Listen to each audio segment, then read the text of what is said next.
ഇന്ത്യയിലെ ആദ്യത്തെ വിമാന തട്ടിക്കൊണ്ടുപോകൽ 1971 നടക്കുന്നത്. ആ ഒരു സംഭവമാണ് ഇന്നത്തെ വീഡിയോയിൽ നമ്മൾ പങ്കുവയ്ക്കുന്നത്. എൻ്റെ വീഡിയോ ആദ്യമായിട്ടാണ് കാണുന്നതെങ്കിൽ ദയവായി സബ്സ്ക്രൈബ് ചെയ്തിട്ട് വീഡിയോ കാണാൻ ശ്രമിക്കുക. Logo please.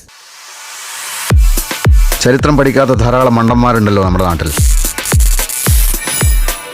ആ കൂട്ടത്തിലാണ് ഞാനും. 1971 ജനുവരി 30 ഇന്ത്യയുടെ ചരിത്രത്തിൽ ആദ്യമായി ഒരു വിമാനം തട്ടിക്കൊണ്ടുപോകൽ നടക്കുന്നത്. ഇന്ത്യൻ എയർലൈൻസ് ഫ്ലൈറ്റ് IC-814 ഡൽഹിയിൽ നിന്ന് ജമ്മുവിലേക്കുള്ള യാത്രയ്ക്കൊരുങ്ങി നിൽക്കുകയാണ്. ആരുമറിയാതെ സംഭവിക്കാൻ പോകുന്ന ഒരു അതിശക്തമായ സംഭവത്തിൻ്റെ തുടക്കം. പൈലറ്റ് വിമാനത്തിൻ്റെ കോക്പിറ്റിൽ ശാന്തനായിരിക്കുന്നു. പുറകിലായി യാത്രക്കാർ സൗമ്യമായിരിക്കുകയാണ്. അതിനിടയിൽ ഒരു യുവാവ് അനിശ്ചിതമായ മുഖഭാവത്തോടുകൂടെ ഇരിക്കുകയാണ്. ആ യുവാവിൻ്റെ പേര് ഗുലാം മുഹമ്മദ്. പുറമെ സാധാരണ യാത്രക്കാരനായി തോന്നിയെങ്കിലും അവൻ്റെ മനസ്സിൽ വലിയൊരു ആസൂത്രണം ഒളിപ്പിച്ചു വച്ചിട്ടുണ്ട്. കാശ്മീർ സ്വാതന്ത്ര്യത്തിനു വേണ്ടി ലോക ശ്രദ്ധ നേടുക, അതായിരുന്നു അവൻ്റെ ലക്ഷ്യം. ഗുലാം മുഹമ്മദ് ഈ മുഖഭാവത്തിൽ നിന്നും അല്പം ഉണർന്ന നിലയിൽ ബെൽറ്റ് അൺലോക്ക് ചെയ്ത് കാത്തിരുന്നു. പൊടുന്നനെ തോക്ക് പുറത്തെടുത്ത് മറ്റുള്ളവരുടെ നേർക്ക് ചൂണ്ടിക്കൊണ്ട് അയാൾ പറഞ്ഞു, ഈ വിമാനം ഇനി എൻ്റെ നിയന്ത്രണത്തിലാണ്.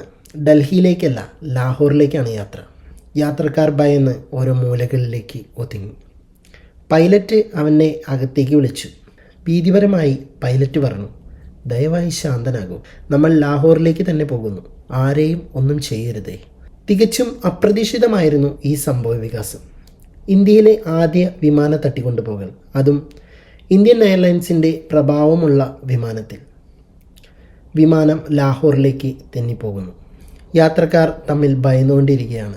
അതിനിടയിൽ ഒരു യാത്രക്കാരൻ പകച്ചുകൊണ്ട് പറയുകയാണ്, ദൈവമേ, നമ്മൾ സുരക്ഷിതരായി തിരികെ പോകുമോ? ഇന്ത്യൻ സർക്കാരിന് ഇതിൻ്റെ വിവരം ഉടൻ ലഭിച്ചു. വ്യോമസേനയും സുരക്ഷാ ഏജൻസികളും സജീവമായ ഇടപെടലുകൾ ആരംഭിച്ചു. പക്ഷേ വിമാനം പാകിസ്ഥാൻ അതിർത്തിയിലേക്ക് കടന്നതോടെ കാര്യങ്ങൾ കൂടുതൽ കഠിനമായി. പാകിസ്ഥാനിലെ ലാഹോർ വിമാനത്താവളത്തിൽ വിമാനം ഇറക്കി. സുരക്ഷാ സേന അവിടെ കാവലിരുന്നു.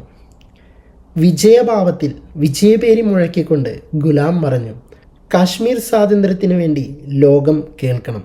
ഇനി ആരും എൻ്റെ മുന്നിൽ തടസ്സമാകരുത്. ഇന്ത്യ പാകിസ്ഥാനോട് യാത്രക്കാരെ സുരക്ഷിതമായി വിട്ടുകൊടുക്കാൻ ആവശ്യപ്പെട്ടു.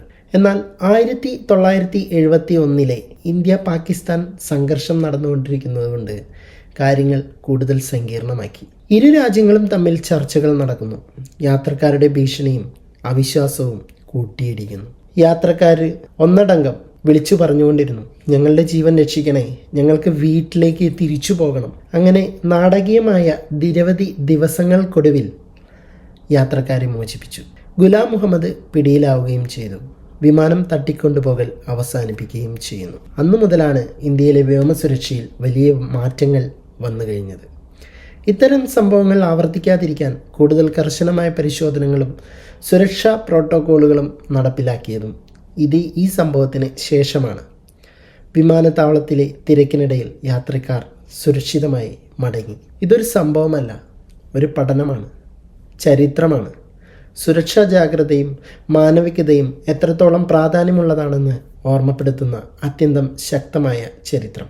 ഇന്ത്യയിലെ ആദ്യ വിമാന തട്ടിക്കൊണ്ടുപോകൽ. ഇന്നത്തെ വീഡിയോ ഇവിടെ അവസാനിക്കുകയാണ്. അടുത്ത വീഡിയോയുമായി വീണ്ടും കാണാം.